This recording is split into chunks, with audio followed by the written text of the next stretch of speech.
Dimulakan dengan perkembangan banjir di Sarawak. Jumlah penduduk terjejas banjir yang berteduh di Pusat Pemindahan Sementara PPS di Sarawak semakin menurun. Menurut kenyataan Sekretariat Jawatankuasa Pengurusan Bencana Negeri Sarawak, setakat pukul 8 malam tadi, hanya 202 penduduk masih berada di PPS bahagian Miri. Ini direkodkan daripada jumlah penduduk yang berlindung di PPS Dewan Masyarakat Beluru berkurangan. Sambutan Hari Radio Sedunia Peringkat Sarawak, anjuran RTM Sarawak disifatkan sebagai inisiatif terbaik dalam mempromosikan lawas ke peringkat lebih luas. Timbalan Premier Sarawak, Dato' Amar Awang Tengah Ali Hassan, menyambut baik pemilihan lawas Limbang sebagai tuan rumah sambutan tahun ini. Beliau yakin program ini bukan sahaja memberi impak positif kepada sektor pelancongan lawas, malah membuka peluang kepada penduduk tempatan untuk mengetengahkan keunikan budaya dan produk mereka. Selain itu, beliau akan menyeru pejabat daerah lawas, pejabat residen Limbang serta agensi tempatan lain untuk bekerjasama dengan RTM Sarawak bagi menjayakan sambutan ini. Bagaimanapun, beliau memaklumkan tidak dapat menghadiri program yang dijadualkan berlangsung 22 dan 23 Februari ini, namun akan menghantar wakil bagi menggantikannya. Dato' Amar Awang Tengah berkata demikian ketika menerima kunjungan hormat rombongan RTM Sarawak yang diketuai Pengarah Penyiaran Sarawak Wan Azhan Wan Ahmad di pejabatnya di Kuching semalam. Kunjungan tersebut bertujuan memaklumkan serta menjemput beliau ke program berkenaan selain mendapat sokongan pihaknya bagi menjayakan sambutan Hari Radio Sedunia Peringkat Sarawak di Lawas. Itu Dato' Amar Awang Tengah berkata, radio kekal sebagai medium penyiaran yang penting terutama bagi penduduk kampung dan kawasan pedalaman di Sarawak. Isyarat radio yang boleh diterima hampir di seluruh negeri menjadikannya saluran terbaik untuk menyampaikan maklumat kepada rakyat. Kerajaan Sarawak telah melaksanakan pelbagai dasar dan projek untuk manfaat rakyat di seluruh negeri dan radio berperanan penting dalam memastikan maklumat tersebut sampai kepada audiens dengan tepat. Selain itu, radio juga memainkan peranan dalam menangani penyebaran informasi palsu yang boleh mencetuskan kekeliruan dan mengganggu ketenteraman. Selain itu, beliau menyarankan agar RTM Sarawak terus memainkan peranan penting sebagai media rasmi Kerajaan Sarawak, bukan sahaja melalui siaran radio dan TV tetapi juga program di lokasi serta platform digital. Kanak-kanak yang diselamatkan menerusi OP Global dari rumah amal yang dikaitkan GISB Holdings dan kini berada di bawah jagaan Jabatan Kebajikan Masyarakat akan kembali bersekolah pada Isnin hadapan. Menteri Pembangunan Wanita, Keluarga dan Masyarakat Datuk Seri Nancy Sukri berkata ia turut melibatkan kanak-kanak yang berada di bawah penjagaan orang yang layak dan sesuai OYLS.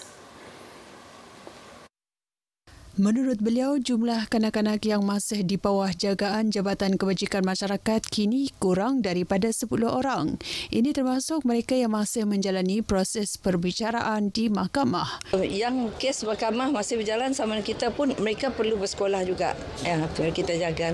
But as I say lah, tak ramai lah, not so burdening lah.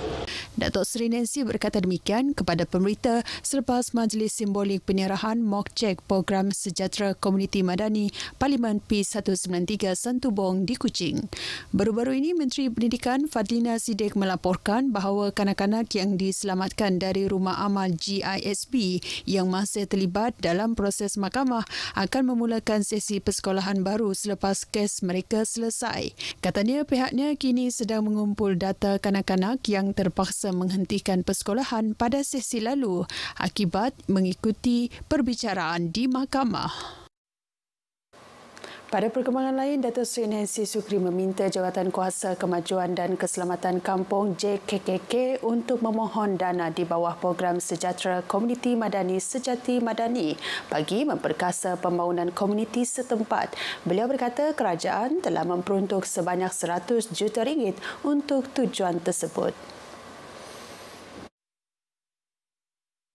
Beliau yang juga ahli Parlimen Santubong menambah setakat ini 1024 JKKK telah menerima manfaat dengan 1024 diluluskan berdasarkan permohonan yang diterima. Saya ingin menyeru agar pihak JKKK yang telah menerima dana ini memanfaatkan dengan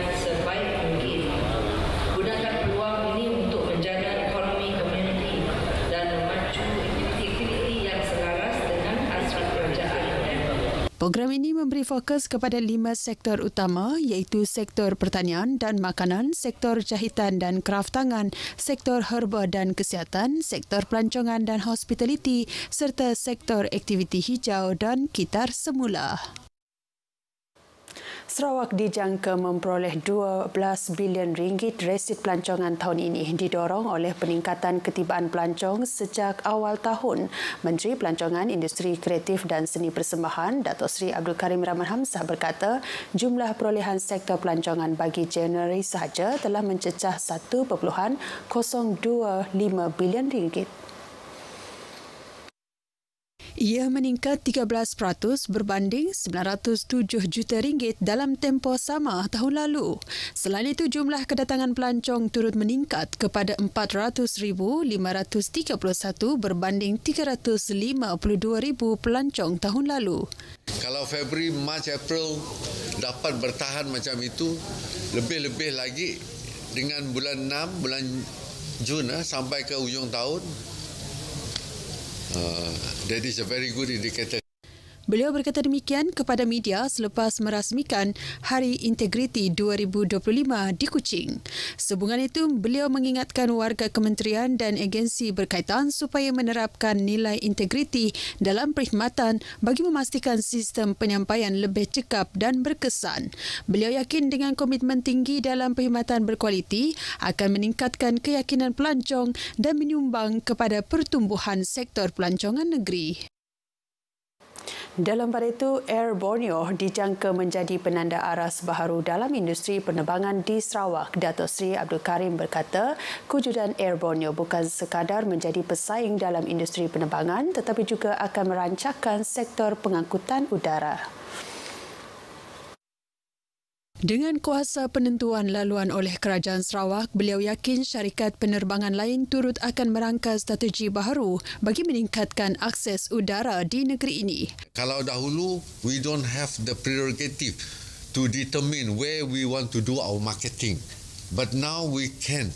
Pada Rabu lepas, Premier Sarawak, Dato' Patinggi Tan Sri Abang Johari Tunopeng mengumumkan penjenamaan semula syarikat penerbangan milik Sarawak itu selepas kejayaan pengambilalihan dari The Maswing Sdn Bhd.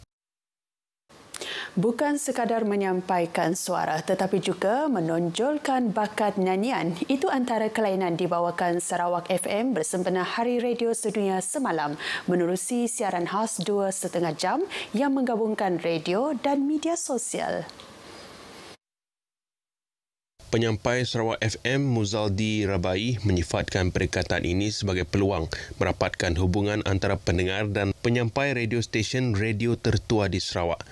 Dengan sesi siaran langsung di media sosial, pendengar bukan sahaja boleh menikmati persembahan lagu secara langsung tetapi juga berinteraksi secara terus dengan penyampai.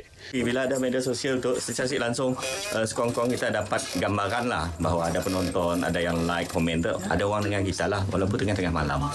Beliau yang juga ketua band D Nana menyajikan beberapa lagu dari pukul 4.30 petang hingga 6 petang. Sebagai penyampai radio di RTM Sarawak selama 23 tahun, Muzaldi turut melihat perkembangan media sosial sebagai pemangkin dalam memperluaskan penyampaian maklumat dari konti.